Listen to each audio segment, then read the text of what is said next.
लूका का सुसमाचार अध्याय 18 वचन 35 से लेकर आगे मैं पढ़ती हूँ, अच्छे से सुनिए।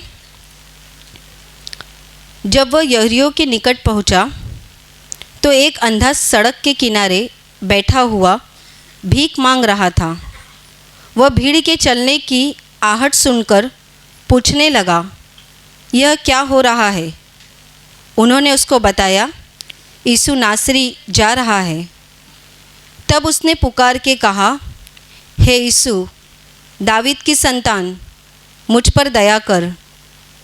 जो आगे आगे जा रहे थे वे उसे डांटने लगे कि चुप रहे, परंतु वह और भी चिल्लाने लगा, हे दाऊद की संतान, मुझ पर दया कर। तब यीशु ने खड़े होकर आज्ञा दी कि उसे मेरे पास लाओ। और जब वह निकट आया तो उसने उससे पूछा, तू क्या चाहता है कि मैं तेरे लिए करूं? उसने कहा, हे प्रभु, यह कि मैं देखने लगूं।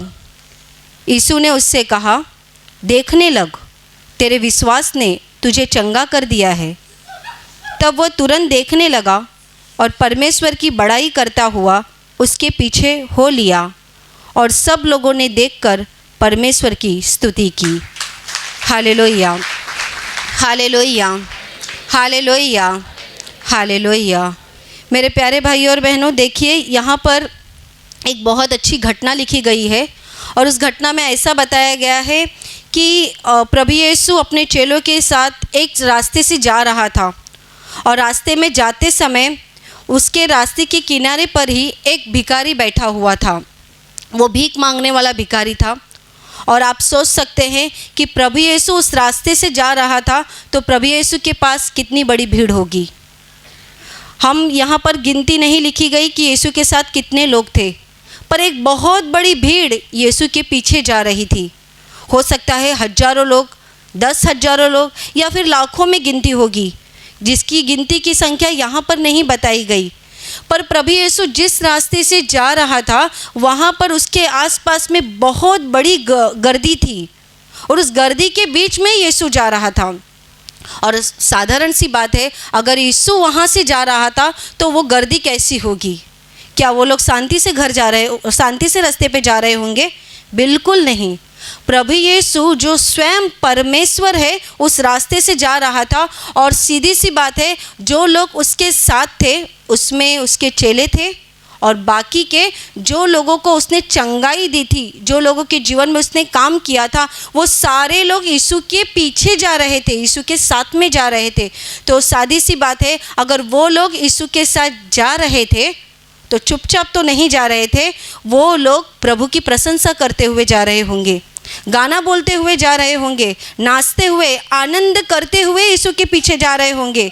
और उस समय ये जो अंधा भिखारी रास्ते के किनारे पे बैठा हुआ था, ये अंधा था, उसको कुछ दिखाई नहीं दिया कि कौन जा रहा है, क्या हो रहा है, पर उसने वो आवाज़ सुन ली कि यहाँ से कोई तो बड़ी भीड़ जा रही है, कुछ तो यहाँ पे हंगामा हो रहा है, यहाँ पे कोई तो जा रहा है।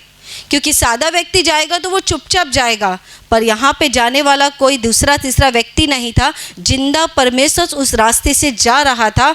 और ये जब उस अंधे भिखारी ने सुन लिया तब वो जोर से चिल्लाने लगा, हे दाऊद की संतान, प्रभु यीशु मुझ पर दया कर। मेरे प्यारे भाई और बहनों, वो क्यों चिल्लाने लगा कि प्रभु यीशु मुझ पर दया कर, दाऊद की संतान मुझ पे दया कर? उसने क्यों प्रभु यीशु के पास दया की विनंती की? क्या कारण था?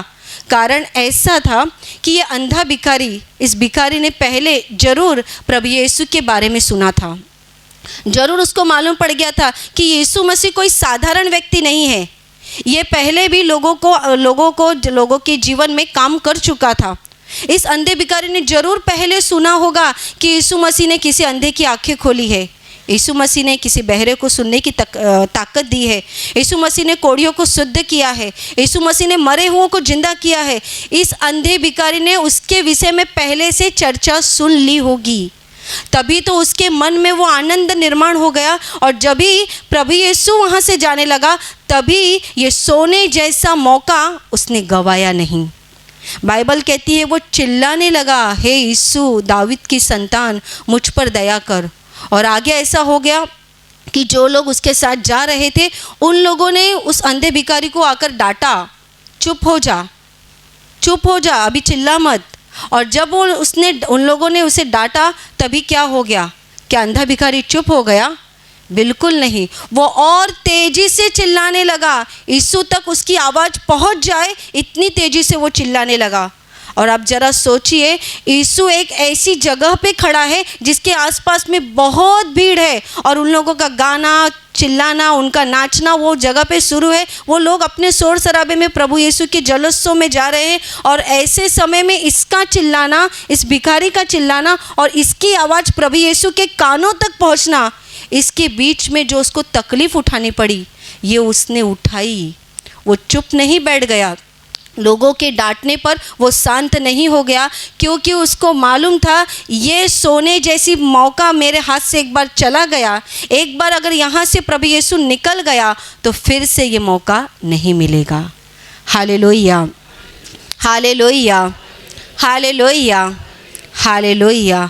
मेरे प्यारे भाई और बहनों, इसमें सबसे महत्वपूर्ण बात है कि उसने उस मौके को समझ लिया कि अगर एक बार यहाँ से यीशु निकल गया तो फिर मैं कितना भी चिल्लाऊंगा कुछ फ़ायदा नहीं हो जाएगा।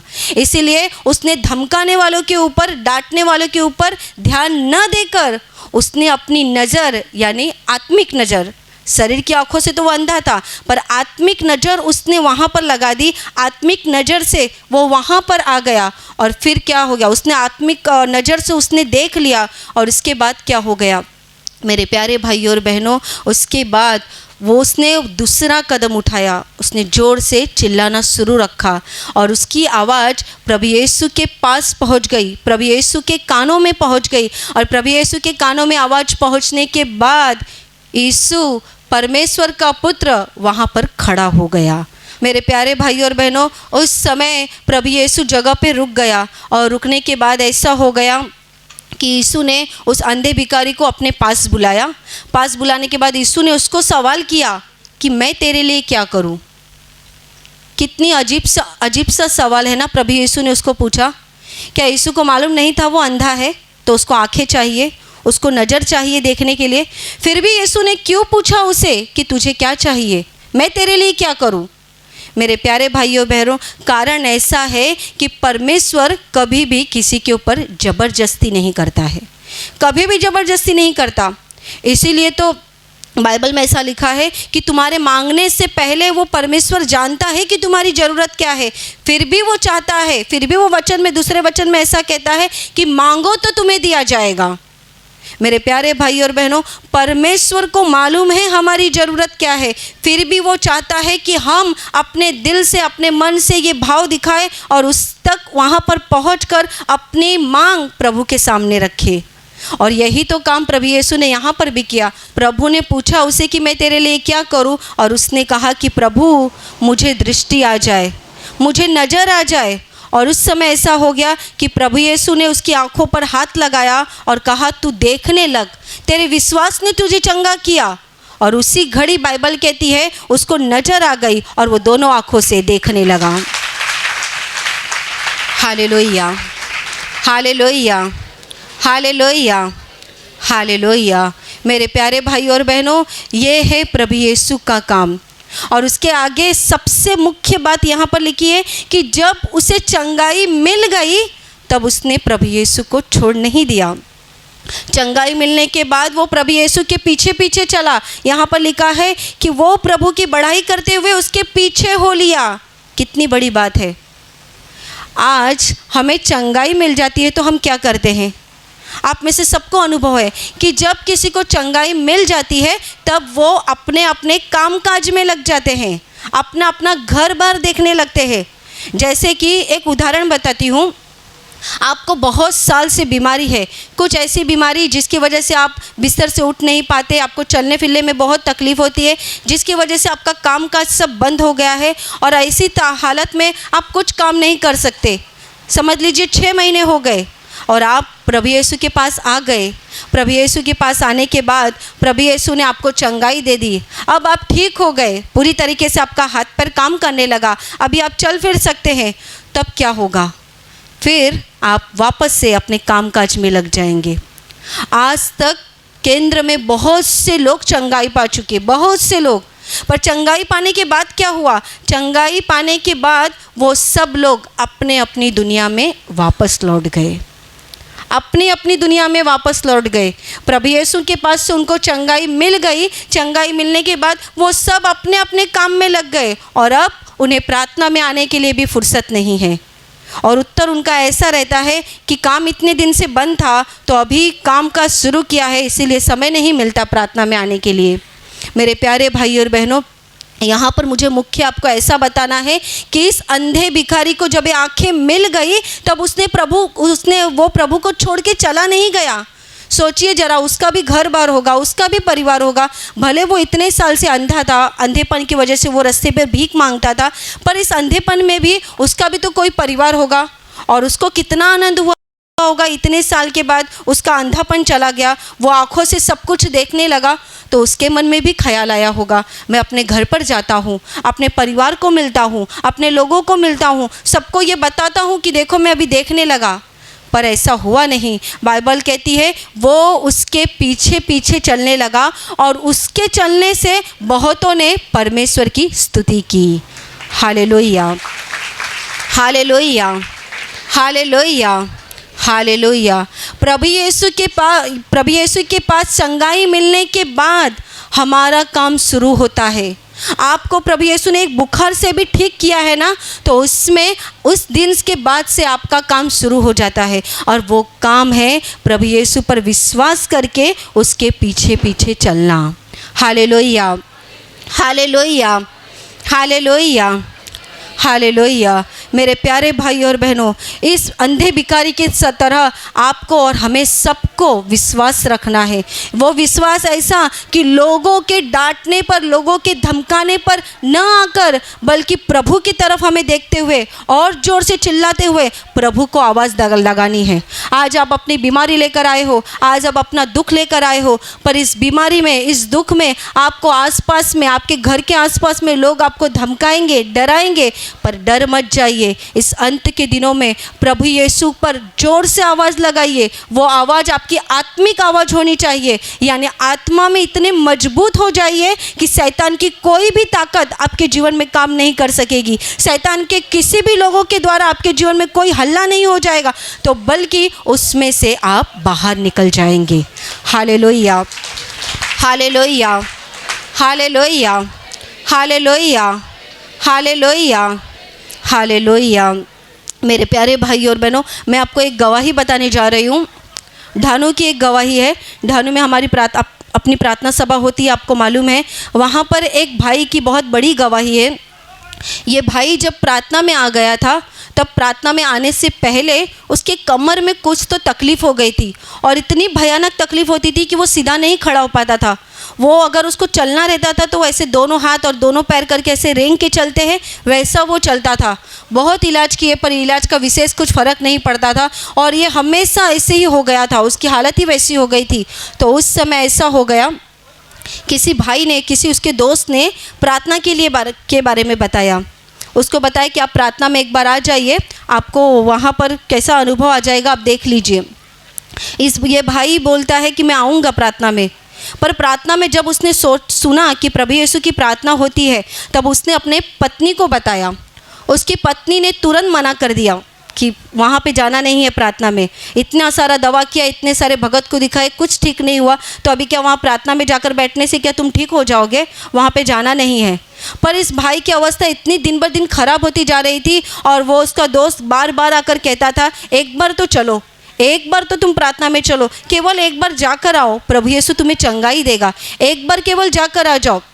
ये भाई कहता है मैं आना चाहता हूँ, पर मेरी पत्नी साथ नहीं दे रही। तभी इस भाई ने, जिसने बताया, उसने कहा कि आप डरिए मत, तो हम प्रार्थना करेंगे एक साथ, प्रभु सब कुछ ठीक करेगा। और बाद में उसकी पत्नी का पता नहीं मन बदला या क्या हो गया, उसने अपने पति की बुरी अवस्था देखी कि बहुत जगह उसकी हालत हो गई थी। तब उसने कहा ठीक है, मैं प्रार्थना में आने के लिए तैयार हूँ। और प्रार्थना में आने के लिए तैयार होने के बाद इस भाई ने रिक्शा किया, रिक्शे में उसको यहाँ ढानू की प्रार्थना में लाए। जब ढानू की प्रार्थना में उसे लाया गया तभी वो रिक्शे से दोनों हाथ नीचे करके ऐसे रेंगते रेंगते चलते हैं, ऐसा रेंगते रेंगते वो अपने प्रार्थना के चैपल में गया, जो छोटा सा प्रार्थना मंदिर बनाया गया है उसमें गया। पर उसकी पत्नी ने उसको हाथ भी नहीं लगाया। और जब हमारी वहाँ की सिस्टर ने कहा कि उसे उठाओ, उसे मदद करो, क्योंकि हम सब बहनें ही थी, वो भाई था, तो हमने कहा हम कैसे उठा सकते हैं, आप उनको ज़रा मदद करो। तब ये बहन ने कहा कि वो जाएगा जैसे जाना रहेगा, वो उसका विश्वास है कि वो प्रभु कुछ ठीक करेगा, पर मेरा कुछ विश्वास नहीं है। ऐसा कहने पर मेरे प्यारे भाइयों और बहनों, उस समय ऐसा हो गया कि ये भाई रेंगते रेंगते आया, उसके दोस्त ने उसको मदद की, चैपल में वो आ गया। चैपल में आने के बाद, प्रार्थना में आने के बाद ऐसा हुआ कि उसको तेल दिया गया, वो प्रार्थना करने लगा। उसने खुद थोड़ी देर बैठ के प्रार्थना की। प्रार्थना करने के बाद उसको थोड़ा अच्छा लगने लगा, और अच्छा लगने के बाद वो दूसरे सप्ताह में प्रार्थना में आया। ऐसे करके वो हफ्ते में 2 बार 3 बार प्रार्थना में आते गया, प्रभु के पास प्रार्थना करते गया। और प्रभु की दया ऐसी हो गई कि उसकी वो जो कमर की तकलीफ़ थी वो पूरी तरह से निकल गई। मेरे प्यारे भाई और बहनों, उसकी कमर की तकलीफ़ पूरी तरह निकल गई। ये देखने के बाद उसकी पत्नी का विश्वास बढ़ गया। उसकी पत्नी जो बिल्कुल भी विश्वास नहीं करती थी, उसने प्रभु यीशु पर विश्वास किया, और अब आज ये पति पत्नी पूरी तरह से ठीक है और हमेशा नियमित रूप से प्रार्थना में आते हैं। Hallelujah, hallelujah, hallelujah. मेरे प्यारे भाई और बहनों, यीशु पर विश्वास कीजिए, उसके वचनों पर विश्वास कीजिए। अगर प्रभु यीशु ने आपको एक चंगाई भी दी है तो लोगों के धमकाने पर मत आइए। खुद प्रभु यीशु को ऐसी आवाज़ लगाइए कि आपकी आवाज़ उसके कानों तक पहुंच जाए, और वो जीवन का कर्ता खड़ा होकर कहे कि मैं तेरे लिए क्या करूं। जैसे कि उसने इस अंधे भिखारी को कहा कि मैं तेरे लिए क्या करूं, वैसा वो आप में से हर एक को कहे कि मैं तुम्हारे लिए क्या करूं। मेरे प्यारे भाई और बहनों, और चंगाई मिलने के बाद प्रभु यीशु को छोड़ के मत चले जाइए, तो बल्कि प्रभु यीशु के पीछे पीछे चलते रहिए, ताकि आपके प्रभु यीशु के पीछे चलने से दूसरे लोग परमेश्वर की महिमा कर सके। Hallelujah, hallelujah, hallelujah, hallelujah, hallelujah. मेरे प्यारे भाइयों और बहनों, यहाँ पर एक दूसरी घटना भी बाइबल में लिखी गई है, वो मरियम मगदनिया के विषय में है। मरियम मगदम, ये प्रभु, इसके अंदर 7 दुष्ट आत्माएँ थी, और जब इसके अंदर 7 दुष्ट आत्माएँ काम कर रही थी तभी ये गांव में कहीं भी चिल्लाती थी, कैसे भी रहती थी। उस समय जब उसकी पहली मुलाकात प्रभु यीशु के साथ हो गई, तब प्रभु यीशु ने इसके अंदर से दुष्ट आत्माओं को निकाल दिया। ये होश में आ गई। होश में आने के बाद ये प्रभु के पीछे चलने लगी। ये प्रभु को उसने पकड़ के रखा, प्रभु का हाथ उसने छोड़ा नहीं। इसीलिए यूहन्ना के सुसमाचार में ऐसा लिखा है कि प्रभु जब मर गया, मरने के बाद जब वो जी उठा तो उसने पहला दर्शन मरियम मगदलिनी को दिया। उसने पहला दर्शन उसने मरियम को दिया। मरियम को उसने पहला दर्शन दिया। कारण ऐसा था कि मरियम ने अपना सब कुछ छोड़कर प्रभु के पीछे हो ली थी। वैसे भी उसके आगे पीछे कोई था या नहीं ये बाइबल में नहीं लिखा है, पर इतना ज़रूर मालूम है कि उसे दुष्ट आत्मा ने पकड़ के रखा था। और 7 दुष्ट आत्मा अगर एक औरत के अंदर घुस जाए तो उसकी अवस्था कैसी होगी, वो किस तरह से रहती होगी, समाज में, गांव में उसको कैसा सम्मान होगा। पर प्रभु यीशु ने सारे अपमान से उसे बाहर निकाला, उसको एक ऐसी जगह दी कि मरियम प्रभु के पीछे हो ली और प्रभु की सेवा करने लगी। मेरे प्यारे भाई और बहनों, मरियम के समान, इस अंधे भिखारी के समान हमारा दिल भी होना चाहिए। प्रभु यीशु ने अगर हमारे जीवन में काम किया है तो आज ही निश्चय कीजिए कि उस प्रभु के पीछे चलने के लिए आज ही निश्चय कीजिए। कुछ भी हो जाए, लोग कितना भी डराए, लोग कितना भी बोले, पर मुझे प्रभु के पीछे चलना है, मुझे प्रभु के पीछे चलना है, उसके साथ मुझे आगे बढ़ना है। और जब आप उसके साथ चलेंगे, आपकी जो बीमारी बची हुई है, वो बीमारी, वो तकलीफ़, वो समस्या भी प्रभु यीशु निकाल देगा। Hallelujah, hallelujah, hallelujah, hallelujah. और अभी ये प्रार्थना करने का समय है। मैं आपके लिए प्रार्थना करने जा रही हूँ। मेरे प्यारे भाई और बहनों, आप इस समय जहाँ कहीं भी हो, केवल विश्वास से अपने बीमार हिस्से पर हाथ रखिए। अगर आप वहाँ पर हाथ नहीं रख सकते तो आप अपने सीने पर हाथ रखिए और विश्वास कीजिए, इस एक पल में प्रभु यीशु आपकी बीमारी से आपको छुटकारा देगा। इस एक पल में प्रभु यीशु आपके दुख से आपको छुटकारा देगा। प्रभु यीशु के पवित्र नाम से आपके जीवन की सारी तकलीफ़ें इसी समय निकल जाए। प्रभु यीशु के पवित्र नाम से आपके जीवन के सारा दुख निकल जाए, सारी बीमारी निकल जाए। प्रभु यीशु के पवित्र नाम से आपके जीवन में काम करने वाली शैतान की सारी ताकत निकल जाए और इसी समय प्रभु यीशु की महान आशीष आपके जीवन में आ जाए। आपके परिवार में और आपके जीवन में प्रभु यीशु के महान आशीष आ जाए। पवित्र आत्मा का सामर्थ और पवित्र आत्मा की शांति आपके जीवन में और आपके परिवार में आ जाए। आमीन।